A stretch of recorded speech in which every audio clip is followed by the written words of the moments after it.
ನಮಸ್ಕಾರ ಸ್ನೇಹಿತರೆ.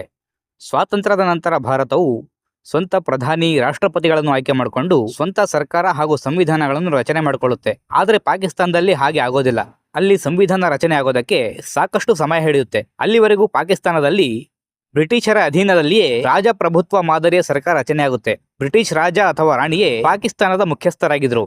ಅವರ ಕೆಳಗೆ ಪಾಕಿಸ್ತಾನದಲ್ಲಿ ಗವರ್ನರ್ ಜನರಲ್ ಪಾಕಿಸ್ತಾನದ ಆಡಳಿತ ನೋಡ್ಕೊಳ್ತಾ ಇದ್ರು. ಪಾಕಿಸ್ತಾನ ದೇಶದ ಹುಟ್ಟಿಗೆ ಕಾರಣವಾಗಿದ್ದ ಮೊಹಮ್ಮದ್ ಅಲಿ ಜಿನ್ನಾರ್ ಅವರೇ ಪಾಕಿಸ್ತಾನದ ಮೊದಲ ಗವರ್ನರ್ ಜನರಲ್ ಆಗಿ ಆಯ್ಕೆ ಆಗ್ತಾರೆ. ಆದರೆ 1948ರಲ್ಲಿ ಮೊಹಮ್ಮದ್ ಅಲಿ ಜಿನ್ನಾ ಸಾವನ್ನಪ್ತಾರೆ. ಅದೇ ವರ್ಷ ಭಾರತದಲ್ಲಿ ಮಹಾತ್ಮ ಗಾಂಧಿ ಕೂಡ ಸಾವನ್ನಪ್ಪಿದ್ರು. 1948ರಲ್ಲಿ ಎರಡೂ ದೇಶಗಳು ಸಹ ತನ್ನ ಅತ್ಯುನ್ನತ ನಾಯಕರನ್ನು ಕಳ್ಕೊಂಡಿತ್ತು. ಗಾಂಧಿ ಹೋದ ಮೇಲೆ ಭಾರತದಲ್ಲಿ ನೆಹರು, ಪಟೇಲ್ ಮುಂತಾದ ನಾಯಕರು ಇನ್ನೂ ಇದ್ರು. ಆದರೆ ಪಾಕಿಸ್ತಾನದಲ್ಲಿ ಜಿನ್ನಾ ನಂತರ ಅಂತಹ ಯಾವುದೇ ಜನಪ್ರಿಯ ನಾಯಕ ಇರಲಿಲ್ಲ.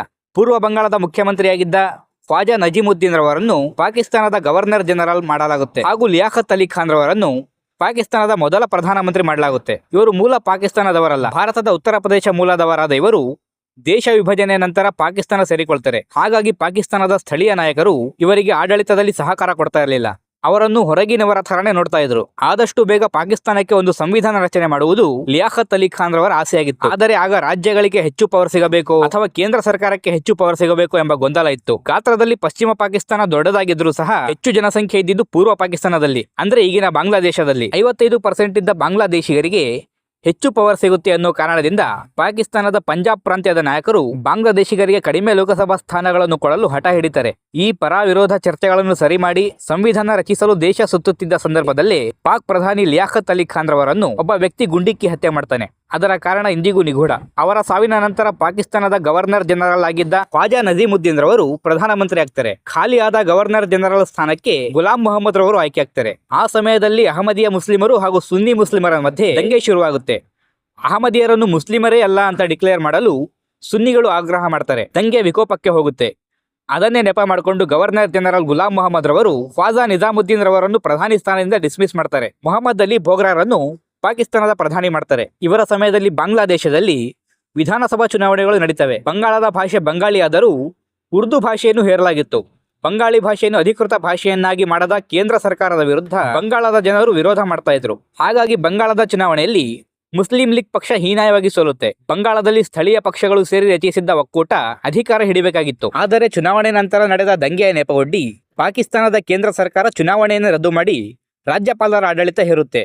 1955ರಲ್ಲಿ ಗುಲಾಂ ಮೊಹಮ್ಮದ್ ರನ್ನು ಕೆಳಗಿಳಿಸಿ ಇಸ್ಕಂದರ್ ಮಿರ್ಜಾ ರವರು ಪಾಕಿಸ್ತಾನದ ಗವರ್ನರ್ ಜನರಲ್ ಆಗ್ತಾರೆ. ಪ್ರಧಾನಿ ಕೂಡ ಬದಲಾಗಿ ಹಣಕಾಸು ಮಂತ್ರಿಯಾಗಿದ್ದ ಚೌಧರಿ ಮೊಹಮ್ಮದ್ ಅಲಿ ರವರು ಪಾಕಿಸ್ತಾನದ 4ನೇ ಪ್ರಧಾನಿ ಆಗ್ತಾರೆ.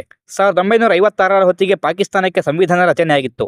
ಪಾಕಿಸ್ತಾನವನ್ನು ಇಸ್ಲಾಮಿಕ್ ರಿಪಬ್ಲಿಕ್ ಆಫ್ ಪಾಕಿಸ್ತಾನ ಎಂದು ಘೋಷಣೆ ಮಾಡ್ತಾರೆ. ಹೊಸ ಸಂವಿಧಾನದ ಪ್ರಕಾರ ಗವರ್ನರ್ ಜನರಲ್ ಸ್ಥಾನವನ್ನು ರದ್ದು ಮಾಡಿ ಬದಲಿಗೆ ರಾಷ್ಟ್ರಪತಿ ಹುದ್ದೆಯನ್ನು ತರಲಾಗುತ್ತೆ. ಗವರ್ನರ್ ಆಗಿದ್ದ ಇಸ್ಕಂದರ್ ಮಿರ್ಜಾ ರವರೇ ಪಾಕಿಸ್ತಾನದ ಮೊದಲ ರಾಷ್ಟ್ರಪತಿ ಆಗ್ತಾರೆ.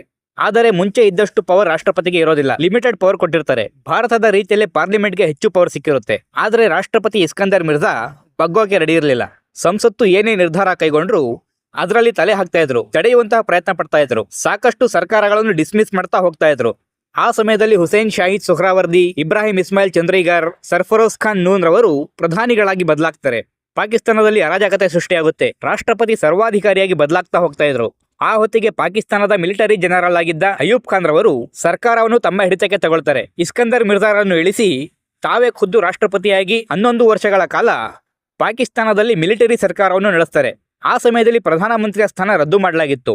11 ವರ್ಷಗಳ ಆಡಳಿತದ ನಂತರವೂ ಅಯೂಬ್ ಖಾನ್ ರವರಿಗೆ ಬಂಗಾಳದ ಸಮಸ್ಯೆಗೆ ಪರಿಹಾರ ಕೊಡೋಕೆ ಸಾಧ್ಯ ಆಗೋದಿಲ್ಲ. ದಿನೇ ದಿನೇ ಪರಿಸ್ಥಿತಿ ಹದಗೆಡ್ತಾನೆ ಹೋಗ್ತಾ ಇತ್ತು. ಕೊನೆಗೆ ಅದೇ ವಿಷಯವಾಗಿ ಅಯೂಬ್ ಖಾನ್ ರವರು ರಾಷ್ಟ್ರಪತಿ ಸ್ಥಾನಕ್ಕೆ ರಾಜೀನಾಮೆ ಕೊಡ್ತಾರೆ. ಅವರ ಬದಲು ಸೇನಾ ನಾಯಕರಾಗಿದ್ದ ಯಾಹಿಯಾ ಖಾನ್ ರವರು ಪಾಕಿಸ್ತಾನದ ರಾಷ್ಟ್ರಪತಿ ಆಗ್ತಾರೆ. ಇವರ ಸಮಯದಲ್ಲಿ ಮೊದಲ ಬಾರಿ ಸಂಸತ್ತಿಗೆ ಚುನಾವಣೆ ನಡೆಯುತ್ತೆ. ಆ ಹೊತ್ತಿಗಾಗಲೇ ಭಾರತದಲ್ಲಿ 4 ಬಾರಿ ಸಂಸತ್ತಿನ ಚುನಾವಣೆ ನಡೆದಿತ್ತು. 300 ಸ್ಥಾನ ಹೊಂದಿದ್ದ ಪಾಕಿಸ್ತಾನದ ಲೋಕಸಭೆಗೆ ಪಾಕಿಸ್ತಾನ ಭಾಗದಿಂದ 138 ಜನ ಹಾಗೂ ಬಂಗಾಳದ ಭಾಗದಿಂದ 162 ಜನ ಲೋಕಸಭೆಗೆ ಆಯ್ಕೆ ಆಗಬೇಕಿತ್ತು. ಬಂಗಾಳ ಭಾಗದಲ್ಲಿ ಆವಾಮಿ ಲೀಗ್ ಪಕ್ಷ ಕ್ಲೀನ್ ಸ್ವೀಪ್ ಮಾಡುತ್ತೆ. 162ರಲ್ಲಿ 160 ಕ್ಷೇತ್ರಗಳಲ್ಲಿ ಗೆಲ್ಲುತ್ತೆ. ಒಂದರಲ್ಲಿ ಮಾತ್ರ ಬೇರೆ ಪಕ್ಷ ಗೆದ್ದಿರುತ್ತೆ. ಮತ್ತೊಂದು ಕ್ಷೇತ್ರದಲ್ಲಿ ಚುನಾವಣೆ ಪೋಸ್ಟ್ಪೋನ್ ಆಗಿರುತ್ತೆ. ಇತ್ತ ಪಾಕಿಸ್ತಾನ ಭಾಗದಲ್ಲಿ ಜುಲ್ಫಿಕರ್ ಅಲಿ ಭುಟ್ಟೋ ರವರ ಹೊಸ ಪಕ್ಷ ಪಾಕಿಸ್ತಾನ ಪೀಪಲ್ಸ್ ಪಾರ್ಟಿಯು 81 ಕ್ಷೇತ್ರ ಗೆಲ್ಲುತ್ತೆ. ಬಹುಮತಕ್ಕೆ 150 ಸ್ಥಾನ ಬೇಕಿತ್ತು. ಆವಾಮಿ ಲೀಗ್ನ ಮುಜೀಬುರ್ ರೆಹಮಾನ್ ಆರಾಮಾಗಿ ಪ್ರಧಾನಿ ಆಗ್ಬೋದಿತ್ತು. ಆದರೆ ಒಬ್ಬ ಬಂಗಾಳಿಯ ಕೈಗೆ ಪಾಕಿಸ್ತಾನದ ಭವಿಷ್ಯವನ್ನು ಕೊಡೋದು ಪಾಕಿಸ್ತಾನದ ರಾಜಕಾರಣಿಗಳಿಗೆ ಇಷ್ಟ ಇರೋದಿಲ್ಲ. ಆವಾಮಿ ಲೀಗ್ ಪಾಕಿಸ್ತಾನ ಭಾಗದಲ್ಲಿ 1 ಸ್ಥಾನವನ್ನು ಗೆದ್ದಿಲ್ಲ. ಗೆದ್ದಿರುವುದು ಕೇವಲ ಬಂಗಾಳ ಭಾಗದಲ್ಲಿ. ಹಾಗಾಗಿ ಆವಾಮಿ ಲೀಗ್ ಪಕ್ಷಕ್ಕೆ ಅಧಿಕಾರ ನಡೆಸುವ ನೈತಿಕ ಹಕ್ಕಿಲ್ಲ. ಸಂಪೂರ್ಣ ಅಧಿಕಾರ ಆವಾಮಿ ಲೀಗ್ ಪಕ್ಷಕ್ಕೆ ಕೊಡದೆ ಏನಾದರೂ ಫಾರ್ಮುಲಾ ಮಾಡಿ ಅಧಿಕಾರ ಹಂಚಿಕೆ ಮಾಡಿಕೊಳ್ಳಲು ಪಾಕಿಸ್ತಾನದ ರಾಜಕಾರಣಿಗಳು ಪ್ರಯತ್ನ ಪಡ್ತಾರೆ. ರಾಷ್ಟ್ರಪತಿ ಯಾಹಿಯಾ ಖಾನ್ ಮಧ್ಯಸ್ಥಿಕೆಯಲ್ಲಿ ಮಾತುಕತೆಗೆ ಕೂಡ ಪ್ರಯತ್ನ ಪಡ್ತಾರೆ. ಆದರೆ ಆವಾಮಿ ಲೀಗ್ನ ಮುಜೀಬುರ್ ರೆಹಮಾನ್ ಒಪ್ಪೋದಿಲ್ಲ. ಅರೆ, ನಾವು ಚುನಾವಣೆ ಗೆದ್ದಿದ್ದೀವಿ, ಸರ್ಕಾರ ರಚನೆ ಮಾಡ್ತೀವಿ, ಅದರಲ್ಲಿ ಮಾತುಕತೆ ಎಲ್ಲಿಂದ ಬಂತು, ಅದು ನಮ್ಮ ಹಕ್ಕು ಅಂತ ಹೇಳಿ ಯಾವುದೇ ಷರತ್ತುಗಳಿಗೆ ಒಪ್ಪೋದಿಲ್ಲ. ಇತ್ತ ರಾಷ್ಟ್ರಪತಿ ಬಹುಮತ ಸಾಬೀತು ಮಾಡಿ ಸರ್ಕಾರ ರಚನೆ ಮಾಡಲು ಅವಕಾಶವೇ ಮಾಡಿಕೊಡೋಲ್ಲ.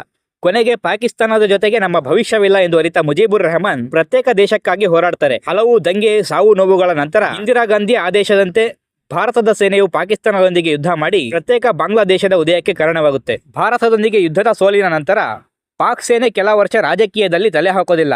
ರಾಷ್ಟ್ರಪತಿ ಸ್ಥಾನಕ್ಕೆ ಯಾಹಿಯಾ ಖಾನ್ ರಾಜೀನಾಮೆ ಕೊಡ್ತಾರೆ. ರಾಜೀನಾಮೆಗೆ ಕೆಲವೇ ದಿನಗಳ ಮುನ್ನ ನೂರುಲ್ ಅಮೀನ್ ರವರನ್ನು ಪ್ರಧಾನಮಂತ್ರಿಯಾಗಿ ನೇಮಕ ಮಾಡಿರ್ತಾರೆ. ಆದರೆ ರಾಷ್ಟ್ರಪತಿಗಳ ರಾಜೀನಾಮೆಯ ಜೊತೆಗೆ ನೂರುಲ್ ಅಮೀನ್ ಸರ್ಕಾರ ಕೂಡ ಪತನ ಆಗುತ್ತೆ. ಜುಲ್ಫಿಕರ್ ಅಲಿ ಭುಟ್ಟೋ ಹೊಸ ರಾಷ್ಟ್ರಪತಿ ಆಗ್ತಾರೆ. ಪಾಕಿಸ್ತಾನಕ್ಕೆ ಮತ್ತೊಮ್ಮೆ ಹೊಸ ಸಂವಿಧಾನ ರಚನೆ ಮಾಡಿಸ್ತಾರೆ. ಈ ಬಾರಿ ಪ್ರಧಾನಮಂತ್ರಿಗೆ ಹೆಚ್ಚು ಶಕ್ತಿ ಕೊಡಲಾಗಿತ್ತು. ಹಾಗಾಗಿ ರಾಷ್ಟ್ರಪತಿ ಸ್ಥಾನವನ್ನು ಫಜಲ್ ಇಲಾಹಿ ಚೌಧರಿಗೆ ಬಿಟ್ಟುಕೊಟ್ಟು ಖುದ್ದು ತಾವೇ ಪ್ರಧಾನಮಂತ್ರಿ ಆಗ್ತಾರೆ. 1977ರಲ್ಲಿ ಎರಡನೇ ಬಾರಿ ಚುನಾವಣೆ ಆಗುತ್ತೆ. ಅತಿ ಹೆಚ್ಚು ಸ್ಥಾನಗಳಲ್ಲಿ ಗೆದ್ದ ಭುಟ್ಟೋ ಮತ್ತೊಮ್ಮೆ ಪ್ರಧಾನಿಯಾಗಿ ಮುಂದುವರೆಯುತ್ತಾರೆ. ಆದರೆ ಈ ಚುನಾವಣೆಯ ಮೇಲೆ ಜನರಿಗೆ ಹಾಗೂ ವಿಪಕ್ಷಗಳಿಗೆ ಅನುಮಾನ ಶುರುವಾಗುತ್ತೆ.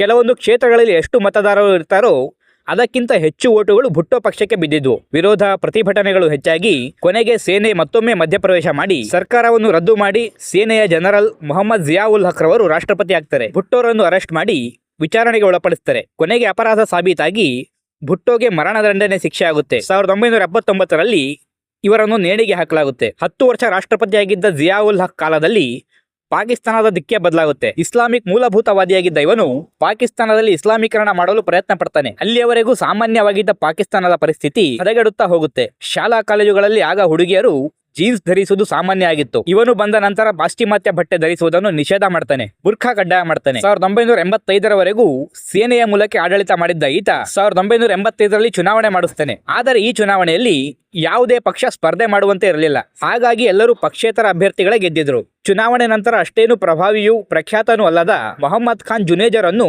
ಈತನೇ ಪ್ರಧಾನಿಯನ್ನಾಗಿ ಆಯ್ಕೆ ಮಾಡ್ತಾನೆ. ಆಗ ಪ್ರಧಾನಿಗೆ ಹೆಚ್ಚೇನು ಪವರ್ಸ್ ಇರಲಿಲ್ಲ. ಎಲ್ಲವನ್ನು ಸರ್ವಾಧಿಕಾರಿಯಾಗಿ ಜಿಯಾವುಲ್ ಹಕ್ ಕಂಟ್ರೋಲ್ ಮಾಡ್ತಾ ಇದ್ದ. ಆ ಸಮಯಕ್ಕೆ ಪಾಕಿಸ್ತಾನದ ಸಿಂಧ್ ಪ್ರಾಂತ್ಯದಲ್ಲಿ ಮೂಲ ಸಿಂಧಿಗಳಿಗೂ ಭಾರತದಿಂದ ವಲಸೆ ಹೋಗಿದ್ದವರಿಗೂ ತಿಕ್ಕಾಟಗಳು ನಡೀತಾನೆ ಇದ್ವು.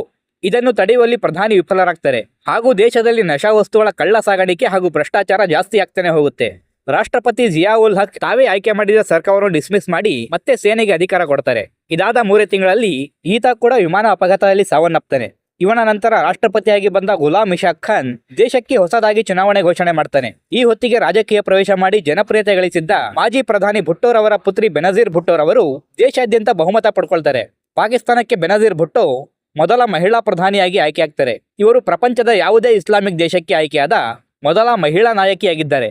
ದೇಶದಲ್ಲಿ ಇವರ ಪಕ್ಷ ಅಧಿಕಾರ ಪಡ್ಕೊಂಡ್ರೂ ಸಹ ಪಂಜಾಬ್ ಪ್ರಾಂತ್ಯದಲ್ಲಿ ನವಾಜ್ ಶರೀಫ್ ರವರ ಪಕ್ಷ ಬಹುಮತ ಪಡ್ಕೊಂಡಿತ್ತು. ಪಂಜಾಬ್ ರಾಜ್ಯಕ್ಕೆ ನವಾಜ್ ಶರೀಫ್ ಮುಖ್ಯಮಂತ್ರಿ ಆಗ್ತಾರೆ. 2 ವರ್ಷಕ್ಕೆ ಬೆನಜೀರ್ ಭುಟ್ಟೋ ಜನಪ್ರಿಯತೆ ಕಡಿಮೆ ಆಗುತ್ತಾ ಹೋಗುತ್ತೆ. ಸಿಂಧ್ ಪ್ರಾಂತ್ಯದಲ್ಲಿ ಮೂಲ ಹಾಗೂ ವಲಸಿಗರ ಜಗಳದ ಸಮಸ್ಯೆಗೆ ಯಾವುದೇ ಪರಿಹಾರ ಕೊಡಲು ಆಗದಿದ್ದಾಗ ಅವರ ಬೆಂಬಲಿಗರೇ ಅವರಿಗೆ ವಿರುದ್ಧವಾಗ್ತಾರೆ. ಹಾಗೂ ಪಂಜಾಬಿನ ನವಾಜ್ ಶರೀಫ್ ಸರ್ಕಾರವನ್ನು ವಜಾಗೊಳಿಸಲು ಪ್ರಯತ್ನ ಪಟ್ಟು ಜನರ ಹಾಗೂ ರಾಷ್ಟ್ರಪತಿಗಳ ವಿರೋಧ ಕಟ್ಟಿಕೊಳ್ತಾರೆ. ಕೊನೆಗೆ ರಾಷ್ಟ್ರಪತಿ ಭುಟ್ಟೋ ಸರ್ಕಾರವನ್ನು ವಜಾ ಮಾಡಿ ಹೊಸದಾಗಿ ಚುನಾವಣೆ ಘೋಷಣೆ ಮಾಡ್ತಾರೆ. ಈ ಮಧ್ಯೆ ಗುಲಾಂ ಮುಸ್ತಫಾ ಜಟೋಯಿ ಹಂಗಾಮಿ ಪ್ರಧಾನಿ ಆಗ್ತಾರೆ. ನಂತರ ಚುನಾವಣೆಯಲ್ಲಿ ಬಹುಮತ ಪಡೆದು ನವಾಜ್ ಶರೀಫ್ ಮೊದಲ ಬಾರಿ ಪಾಕಿಸ್ತಾನದ ಪ್ರಧಾನಿ ಆಗ್ತಾರೆ. ಜಿಯಾವುಲ್ ಹಕ್ ಅನುಯಾಯಿಯಾಗಿದ್ದ ನವಾಜ್ ಶರೀಫ್ ಅವರಷ್ಟೇ ಮೂಲಭೂತವಾದಿಯಾಗಿದ್ದ. ಅಧಿಕಾರಕ್ಕೆ ಬಂದ ಮೇಲೆ ಪಾಕಿಸ್ತಾನದಲ್ಲಿ ಶರಿಯತ್ ಕಾನೂನನ್ನು ಜಾರಿಗೆ ಮಾಡ್ತಾನೆ. ರಾಷ್ಟ್ರಪತಿ ಇಶಾಕ್ ಖಾನ್ ಪ್ರಧಾನಿ ನವಾಜ್ ಶರೀಫ್ಗೆ ಯಾವುದೇ ಮಾಹಿತಿ ಕೊಡದೆ ಸೇನೆಯ ಮುಖ್ಯಸ್ಥರನ್ನು ಆಯ್ಕೆ ಮಾಡಿಬಿಡ್ತಾರೆ. ಆಗ ನವಾಜ್ ಶರೀಫ್ ರಾಷ್ಟ್ರಪತಿ ವಿರುದ್ಧ ತಿರುಗಿ ಬೀಳ್ತಾರೆ. ರಾಷ್ಟ್ರಪತಿಗಳ ಅಧಿಕಾರವನ್ನು ಕಡಿಮೆ ಮಾಡಲು ಮುಂದಾಗ್ತಾರೆ. ಆದರೆ ಅದಕ್ಕೂ ಮುಂಚೆ ರಾಷ್ಟ್ರಪತಿಗಳು ನವಾಜ್ ಶರೀಫ್ ಸರ್ಕಾರವನ್ನು ಕಿತ್ತಾಕ್ತಾರೆ. ಬಲಕ್ ಶೇರ್ ಮಜಾರಿ ಹಂಗಾಮಿ ಪ್ರಧಾನಿ ಆಗ್ತಾರೆ. ನವಾಜ್ ಶರೀಫ್ ಸುಪ್ರೀಂ ಕೋರ್ಟ್ಗೆ ಹೋಗ್ತಾರೆ. ಕೋರ್ಟ್ ಮತ್ತೆ ನವಾಜ್ ಶರೀಫ್ರನ್ನು ಪ್ರಧಾನಿ ಆಗಬಹುದು ಎಂದು ತೀರ್ಪು ನೀಡುತ್ತೆ. ಆದರೆ ಸೇನೆ ಮಧ್ಯಪ್ರವೇಶ ಮಾಡಿ ಮಾತುಕತೆ ಮೂಲಕ ಪ್ರಧಾನಿ ಹಾಗೂ ರಾಷ್ಟ್ರಪತಿ ಇಬ್ಬರಿಂದಲೂ ರಾಜೀನಾಮೆ ಕೊಡಿಸಿ ಹೊಸದಾಗಿ ತಾತ್ಕಾಲಿಕ ಪ್ರಧಾನಿಯಾಗಿ ಮೊಯಿನುದ್ದೀನ್ ಖುರೇಶಿಯನ್ನು ಹಾಗೂ ತಾತ್ಕಾಲಿಕ ರಾಷ್ಟ್ರಪತಿಯಾಗಿ ವಾಸಿಂ ಸಜ್ಜದ್ರನ್ನು ಆಯ್ಕೆ ಮಾಡಿ ಹೊಸದಾಗಿ ಚುನಾವಣೆ ನಡೆಸ್ತಾರೆ. ಈ ಚುನಾವಣೆಯಲ್ಲಿ ಮತ್ತೊಮ್ಮೆ ಗೆದ್ದು ಬೆನಜೀರ್ ಭುಟ್ಟೋರವರು ಪ್ರಧಾನಿ ಆಗ್ತಾರೆ. ರಾಷ್ಟ್ರಪತಿಗಳು ಕೂಡ ಬದಲಾಗಿ ಫಾರೂಕ್ ಲಗಾರಿ ಹೊಸ ರಾಷ್ಟ್ರಪತಿ ಆಗ್ತಾರೆ. ಆ ಸಮಯದಲ್ಲಿ ಭುಟ್ಟೋ ಗಂಡನ ಮೇಲೆ 10% ಕಮಿಷನ್ ಆರೋಪ ಕೇಳಿ ಬರುತ್ತೆ. ಆ ಆರೋಪ ಮಾಡಿದ್ದು ಬೇರೆ ಯಾರೂ ಅಲ್ಲ, ಪ್ರಧಾನಿಯ ತಮ್ಮ ಮುರ್ತಜಾ ಭುಟ್ಟೋ. ನಂತರ ಪ್ರಧಾನಿ ಬೆನಜೀರ್ ಭುಟ್ಟೋ ಸ್ವಂತ ತಮ್ಮನನ್ನೇ ಟೆರರಿಸ್ಟ್ ಲಿಸ್ಟ್ಗೆ ಸೇರಿಸ್ತಾರೆ. ಆ ಸಮಯಕ್ಕೆ ಭುಟ್ಟೋ ತಾಯಿ ಕೂಡ ತಮ್ಮ ಮಗನಿಗೆ ಬೆಂಬಲಿಸಿ ಹೌದು ಸರ್ಕಾರದಲ್ಲಿ ಭ್ರಷ್ಟಾಚಾರ ಕಮಿಷನ್ ದಂಧೆ ಇರುವುದು ನಿಜ ಅಂತ ಹೇಳಿಬಿಡ್ತಾರೆ. ಜನರಲ್ಲೂ ಕೂಡ ವಿರೋಧ ಹೆಚ್ಚಾಗ್ತಾ ಹೋಗುತ್ತೆ. ಪೊಲೀಸರು ಆರೋಪ ಮಾಡಿದ್ದ ಮುರ್ತಜಾ ಭುಟ್ಟೋರನ್ನು ಎನ್ಕೌಂಟರ್ ಮಾಡಿಬಿಡ್ತಾರೆ. ಇಂತಹ ಸಮಯಕ್ಕೆ ಕಾದಿದ್ದ ನವಾಜ್ ಶರೀಫ್ ಭ್ರಷ್ಟಾಚಾರದ ಸಾಕ್ಷಿಗಳನ್ನು ಸಾರ್ವಜನಿಕವಾಗಿ ತಂದಿಡ್ತಾರೆ. ಬ್ಯಾಂಕಿಂಗ್ ಅವ್ಯವಹಾರದಲ್ಲಿ ಖುದ್ದು ಪ್ರಧಾನಿಯ ಹೆಸರು ಕೂಡ ಕೇಳಿಬರುತ್ತೆ. ಕೊನೆಗೆ ರಾಷ್ಟ್ರಪತಿಗಳು ಭುಟ್ಟೋ ಸರ್ಕಾರವನ್ನು ವಜಾಗೊಳಿಸಿ ಮಿರಾಜ್ ಖಾಲಿದ್ರನ್ನು ಹಂಗಾಮಿ ಪ್ರಧಾನಿ ಮಾಡ್ತಾರೆ. ನಂತರ ಹೊಸದಾಗಿ ಚುನಾವಣೆ ನಡೆದು ನವಾಜ್ ಶರೀಫ್ ಮತ್ತೊಮ್ಮೆ ಪ್ರಧಾನಿ ಆಗ್ತಾರೆ. ಅಧಿಕಾರಕ್ಕೆ ಬಂದ ನಂತರ ರಾಷ್ಟ್ರಪತಿಯನ್ನು ಬದಲಾವಣೆ ಮಾಡ್ತಾರೆ. ಕೆಲ ದಿನ ಹಂಗಾಮಿ ರಾಷ್ಟ್ರಪತಿಯಾಗಿ ಮತ್ತೊಮ್ಮೆ ವಾಸಿಂ ಸಜ್ಜದ್ ಇರ್ತಾರೆ. ನಂತರ ಮೊಹಮ್ಮದ್ ರಫೀಕ್ ತರಾರ್ ಅವರು ರಾಷ್ಟ್ರಪತಿ ಆಗ್ತಾರೆ. ಸಂಸತ್ತಿನಲ್ಲಿ 2 ಬಿಲ್ಗಳನ್ನು ನವಾಜ್ ಶರೀಫ್ ಪಾಸ್ ಮಾಡ್ಕೊಳ್ತಾರೆ. ಒಂದನೇದು ರಾಷ್ಟ್ರಪತಿಗಳಿಗೆ ಇದ್ದ ಸರ್ಕಾರವನ್ನು ವಜಾಗೊಳಿಸುವ ಅಧಿಕಾರವನ್ನು ತೆಗೆದುಹಾಕ್ತಾರೆ ಹಾಗೂ ಸಂಸದರು ಪಕ್ಷದ ವಿರುದ್ಧವಾಗಿ ಮತ ಚಲಾಯಿಸುವುದನ್ನು ನಿಷೇಧ ಮಾಡ್ತಾರೆ. ಆದರೆ ಈ ಕಾನೂನನ್ನು ಸುಪ್ರೀಂ ಕೋರ್ಟ್ ತಡೆ ಹಿಡಿಯುತ್ತೆ. ಈ ಮೂಲಕ ನವಾಜ್ ಶರೀಫ್ ಹಾಗೂ ಸುಪ್ರೀಂ ಕೋರ್ಟ್ನ ಮಧ್ಯೆ ತಿಕ್ಕಾಟ ಶುರುವಾಗುತ್ತೆ. ಇದರ ಜೊತೆಗೆ ಬಲೂಚಿಸ್ತಾನದ ಪ್ರತ್ಯೇಕತೆಗಾಗಿ ದಂಗೆಗಳು ಶುರುವಾಗ್ತವೆ.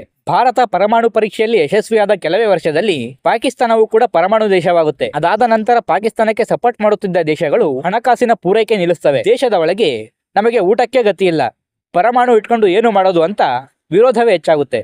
ಆದರೆ ನವಾಜ್ ಶರೀಫ್ ಪಾಕಿಸ್ತಾನದಲ್ಲಿ ತುರ್ತು ಪರಿಸ್ಥಿತಿಯನ್ನು ಹೇರಿ ಒಂದು ರೀತಿ ಸರ್ವಾಧಿಕಾರಿ ಆಗ್ತಾ ಹೋಗ್ತಾರೆ. ಇವರ ಈ ನಡೆಯನ್ನು ಸೇನೆಯ ಮುಖ್ಯಸ್ಥರಾಗಿದ್ದ ಜಹಾಂಗೀರ್ ಕರಾಮತ್ ರವರು ವಿರೋಧಿಸ್ತಾರೆ. ಹಿಂದೆಯೇ ನವಾಜ್ ಶರೀಫ್ ಅವರನ್ನು ಸೇನೆಯ ಮುಖ್ಯಸ್ಥ ಸ್ಥಾನದಿಂದ ತೆಗೆದುಹಾಕಿ ಪರ್ವೇಜ್ ಮುಷರಫ್ ರವರನ್ನು ಸೇನೆಯ ಮುಖ್ಯಸ್ಥನನ್ನಾಗಿ ಮಾಡ್ತಾರೆ. ಮುಂದೆ ಭಾರತದ ಜೊತೆ ಕಾರ್ಗಿಲ್ ಯುದ್ಧದ ಸಂದರ್ಭದಲ್ಲಿ ಅಮೆರಿಕದ ಒತ್ತಡದ ನಂತರ ನವಾಜ್ ಶರೀಫ್ ಸೇನೆಯನ್ನು ಹಿಂಪಡೆಯುವ ನಿರ್ಧಾರ ಮಾಡ್ತಾರೆ. ಆದರೆ ಸೇನೆ ಖುದ್ದು ತಮ್ಮ ಪ್ರಧಾನಿಯ ಮಾತನ್ನೇ ಕೇಳೋದಿಲ್ಲ. ತಾವು ಈಗ ಯುದ್ಧ ಬಿಡುವ ಸ್ಥಿತಿಯಲ್ಲಿ ಇಲ್ಲ ಎಂದು ಹೇಳಿ ಯುದ್ಧ ಮುಂದುವರಿಸ್ತಾರೆ. ಆದರೆ ಕೊನೆಗೆ ಭಾರತದ ಮುಂದೆ ಸೋಲು ಒಪ್ಪಿಕೊಳ್ಳಲೇಬೇಕಾಗಿ ಬರುತ್ತೆ.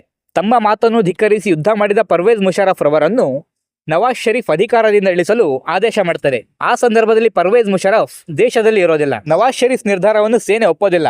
ಪರ್ವೇಜ್ ಮುಷರಫ್ ಪಾಕಿಸ್ತಾನಕ್ಕೆ ವಾಪಸ್ಸಾದ ಮೇಲೆ ಖುದ್ದು ಪ್ರಧಾನಿ ನವಾಜ್ ಶರೀಫ್ ರವನ್ನು ಕೆಳಗಿಳಿಸಿ ತಾವೇ ದೇಶದ ಅಧಿಕಾರ ವಹಿಸಿಕೊಳ್ತಾರೆ. ಪಾಕಿಸ್ತಾನದ ಸಂವಿಧಾನವನ್ನೇ ರದ್ದು ಮಾಡಲಾಗುತ್ತೆ. ಕೇಂದ್ರ ಸರ್ಕಾರ ಹಾಗೂ ರಾಜ್ಯ ಸರ್ಕಾರಗಳನ್ನು ವಜಾ ಮಾಡಿ ತಮಗಾಗಿ ಹೊಸದಾಗಿ ಚೀಫ್ ಎಕ್ಸಿಕ್ಯೂಟಿವ್ ಎಂಬ ಹುದ್ದೆಯನ್ನು ಸೃಷ್ಟಿ ಮಾಡಿ ಸರ್ವಾಧಿಕಾರಿ ಆಗ್ತಾರೆ. ರಾಷ್ಟ್ರಪತಿಯನ್ನು ಅಧಿಕಾರದಲ್ಲಿ ಮುಂದುವರಿಸ್ತಾರೆ. ಆದರೆ ರಾಷ್ಟ್ರಪತಿ ಎಲ್ಲಾ ಕೆಲಸಗಳನ್ನು ಮುಷರಫ್ ರವರನ್ನು ಕೀಳಿಯೇ ಮಾಡಬೇಕಿತ್ತು. ನವಾಜ್ ಶರೀಫ್ ರನ್ನು ಜೈಲಿಗೆ ಹಾಕಲಾಗುತ್ತೆ, ಮೊಕದ್ದಮೆ ನಡೆಸಲಾಗುತ್ತೆ. ಆದರೆ ಸೌದಿ ಅರೇಬಿಯಾದ ಒತ್ತಡಕ್ಕೆ ಮಣಿದು ಒಂದು ಒಪ್ಪಂದಕ್ಕೆ ಬಂದು ನವಾಜ್ ಶರೀಫ್ ರನ್ನು ಬಿಡುಗಡೆ ಮಾಡಲಾಗುತ್ತೆ. ಒಪ್ಪಂದದ ಪ್ರಕಾರ 10 ವರ್ಷಗಳ ಕಾಲ ನವಾಜ್ ಶರೀಫ್ ರನ್ನು ಗಡೀಪಾರು ಮಾಡಲಾಗುತ್ತೆ. ಅವರು ಹಲವು ವರ್ಷಗಳ ಕಾಲ ಪಾಕಿಸ್ತಾನದ ಹೊರಗಡೆ ಉಳಿತಾರೆ. ಅಲ್ಲಿಯವರೆಗೂ ಅಫ್ಘಾನಿಸ್ತಾನದ ತಾಲಿಬಾನಿಗಳಿಗೆ ಸಹಾಯ ಮಾಡುತ್ತಿದ್ದ ಪಾಕಿಸ್ತಾನಕ್ಕೆ ಅಮೆರಿಕ ನಮಗೆ ಬೆಂಬಲ ಕೊಡುತ್ತೀರೋ ಅಥವಾ ತಾಲಿಬಾನಿಗಳಿಗೆ ಬೆಂಬಲ ಕೊಡುತ್ತೀರೋ ನಿರ್ಧಾರ ಮಾಡಿಕೊಳ್ಳಿ ಅಂತ ಕೇಳುತ್ತೆ. ಪರ್ವೇಜ್ ಮುಷರಫ್ ಅಮೆರಿಕದ ಪರ ವಹಿಸಿಕೊಳ್ತಾರೆ. ನಾವು ನಿನ್ನೆವರೆಗೂ ತಾಲಿಬಾನ್ ಸಪೋರ್ಟ್ ಮಾಡ್ತಿದ್ವಿ, ಈಗ ಇದ್ದಕ್ಕಿದ್ದಂತೆ ಅಮೆರಿಕ ಸಪೋರ್ಟ್ ಅಂದ್ರೆ ಹೇಗೆ ಅಂತ ಧಾರ್ಮಿಕ ಮೂಲಭೂತವಾದಿಗಳು ಪರ್ವೇಜ್ ಮುಷರಫ್ ವಿರುದ್ಧ ತಿರುಗಿ ಬೀಳ್ತಾರೆ. ಅಮೆರಿಕ ತಾಲಿಬಾನ್ ಮೇಲೆ ದಾಳಿ ಶುರು ಮಾಡಿದ ನಂತರ ಅದರಿಂದ ತಪ್ಪಿಸಿಕೊಳ್ಳಲು ಅನೇಕ ತಾಲಿಬಾನಿಗಳು ಮತ್ತೆ ಪಾಕಿಸ್ತಾನದ ಗಡಿಯಲ್ಲಿ ಬಂದು ಅವಿತುಕೊಳ್ತಾರೆ. ಅವರನ್ನು ಹಿಡಿದು ಓಡಿಸಲು ಅಮೆರಿಕ ಒತ್ತಡ ಹೇರಿದ ಮೇಲೆ ತಮ್ಮದೇ ದೇಶದಲ್ಲಿ ಸೇನಾ ಕಾರ್ಯಾಚರಣೆ ಮಾಡಿ ತಾಲಿಬಾನಿಗಳನ್ನು ಓಡಿಸಲಾಗುತ್ತೆ ಹಾಗೂ ಅನೇಕ ಭಯೋತ್ಪಾದಕರನ್ನು ಹಿಡಿದು ಅಮೆರಿಕಾಗೆ ಒಪ್ಪಿಸಲಾಗುತ್ತೆ. ಇದರಿಂದಾಗಿ ಇಸ್ಲಾಮಿಕ್ ಮೂಲಭೂತವಾದಿಗಳ ಕೋಪ ಇನ್ನಷ್ಟು ಜಾಸ್ತಿ ಆಗುತ್ತೆ. 2 ಬಾರಿ ಮುಷರಫ್ ಮೇಲೆ ಭಯೋತ್ಪಾದಕರಿಂದ ದಾಳಿ ಕೂಡ ನಡೆದಿತ್ತು. 2002ರಲ್ಲಿ ಮುಷರಫ್ ಹಳೆಯ ಸಂವಿಧಾನವನ್ನೇ ಮತ್ತೆ ಅಸ್ತಿತ್ವಕ್ಕೆ ತರ್ತಾನೆ. ಕೊಂಚ ಬದಲಾವಣೆಯನ್ನು ಮಾಡಿ ಪ್ರಧಾನಿಯ ಶಕ್ತಿಯನ್ನು ಕಮ್ಮಿ ಮಾಡಿ ರಾಷ್ಟ್ರಪತಿಗೆ ಹೆಚ್ಚು ಪವರ್ ನೀಡಲಾಗುತ್ತೆ. 2002ರಲ್ಲಿ ಲೋಕಸಭೆಗೆ ಚುನಾವಣೆ ಸಹ ನಡೆಯುತ್ತೆ. ಈ ಹೊತ್ತಿಗೆ ಪ್ರಖ್ಯಾತ ನಾಯಕರಾಗಿದ್ದ ನವಾಜ್ ಶರೀಫ್ ಹಾಗೂ ಬೆನಜೀರ್ ಭುಟ್ಟೋ ಇಬ್ಬರೂ ವಿದೇಶದಲ್ಲಿ ನೆಲೆಸಿದ್ದರಿಂದ ಮೀರ್ ಜಾಫರುಲ್ಲಾ ಖಾನ್ ಜಮಾಲಿ ಪ್ರಧಾನಿ ಆಗ್ತಾರೆ. ಇವರ ನಂತರ ಚೌಧರಿ ಶುಜಾತ್ ಹುಸೇನ್ ಹಾಗೂ ಶೌಕತ್ ಅಜೀಜ್ ರವರು ಪ್ರಧಾನಿ ಆಗ್ತಾರೆ. ಹಾಗೂ ಕೆಲವು ದಿನಗಳ ಕಾಲ ಮೊಹಮ್ಮದ್ ಮಿಯಾ ಸುಮ್ರೋ ಹಂಗಾಮಿ ಪ್ರಧಾನಿ ಆಗ್ತಾರೆ. ಸೇನಾ ಮುಖ್ಯಸ್ಥನಾಗಿ ಇದ್ದುಕೊಂಡೇ ರಾಷ್ಟ್ರಪತಿಯಾಗಿದ್ದ ಮುಷರಫ್ ವಿರುದ್ಧ ವಿಪಕ್ಷಗಳು ಸುಪ್ರೀಂ ಕೋರ್ಟ್ಗೆ ಹೋಗ್ತಾರೆ. ಆದರೆ ಹೋಗುವುದಕ್ಕೂ ಮುನ್ನವೇ ಮುಷರಫ್ ಜಡ್ಜನ್ನೇ ಡಿಸ್ಮಿಸ್ ಮಾಡಿರ್ತಾನೆ. ನಂತರ ಸುಪ್ರೀಂ ಕೋರ್ಟ್ ಜಡ್ಜನ್ನು ಮರು ನೇಮಕ ಮಾಡಿದ ಮೇಲೆಯೂ ದೇಶದಲ್ಲಿ ತುರ್ತು ಪರಿಸ್ಥಿತಿ ಹೇರಿ ಸಂವಿಧಾನವನ್ನು ಮತ್ತೆ ಅಮಾನತು ಮಾಡ್ತಾನೆ. ಅಲ್ಲಿಯವರೆಗೂ ಗಡೀಪಾರಾಗಿದ್ದ ನವಾಜ್ ಶರೀಫ್ ಹಾಗೂ ಬೆನಜೀರ್ ಭುಟ್ಟೋಗೆ ಪಾಕಿಸ್ತಾನಕ್ಕೆ ಬರಲು ಒಪ್ಪಿಗೆ ಸಿಗುತ್ತೆ. ಇಬ್ಬರು ಒಟ್ಟಾಗಿ ಮುಷರಫ್ ವಿರುದ್ಧ 2008ರ ಚುನಾವಣೆ ಎದುರಿಸಲು ಮುಂದಾಗ್ತಾರೆ. ಈ ಚುನಾವಣೆಗೆ ಪ್ರಚಾರ ಮಾಡುತ್ತಿದ್ದ ಸಂದರ್ಭದಲ್ಲೇ ಬಾಂಬ್ ಸ್ಫೋಟದಲ್ಲಿ ಬೆನಜೀರ್ ಭುಟ್ಟೋ ಹತ್ಯೆಯಾಗುತ್ತೆ. ಚುನಾವಣೆಯಲ್ಲಿ ಭುಟ್ಟೋರವರ ಪಿಪಿಪಿ ಪಕ್ಷ ಬಹುಮತ ಪಡ್ಕೊಳ್ಳುತ್ತೆ. ನವಾಜ್ ಶರೀಫ್ ಪಕ್ಷದೊಂದಿಗೆ ಮೈತ್ರಿ ಮಾಡಿಕೊಂಡು ಸರ್ಕಾರ ರಚನೆ ಮಾಡುತ್ತೆ. ಯೂಸುಫ್ ರಾಜಾ ಗಿಲಾನಿ ಪ್ರಧಾನಿ ಆಗ್ತಾರೆ. ರಾಷ್ಟ್ರಪತಿಯಾಗಿದ್ದ ಮುಷರಫ್ ರನ್ನು ತೆಗೆದುಹಾಕುವ ನಿರ್ಧಾರ ಮಾಡ್ತಾರೆ.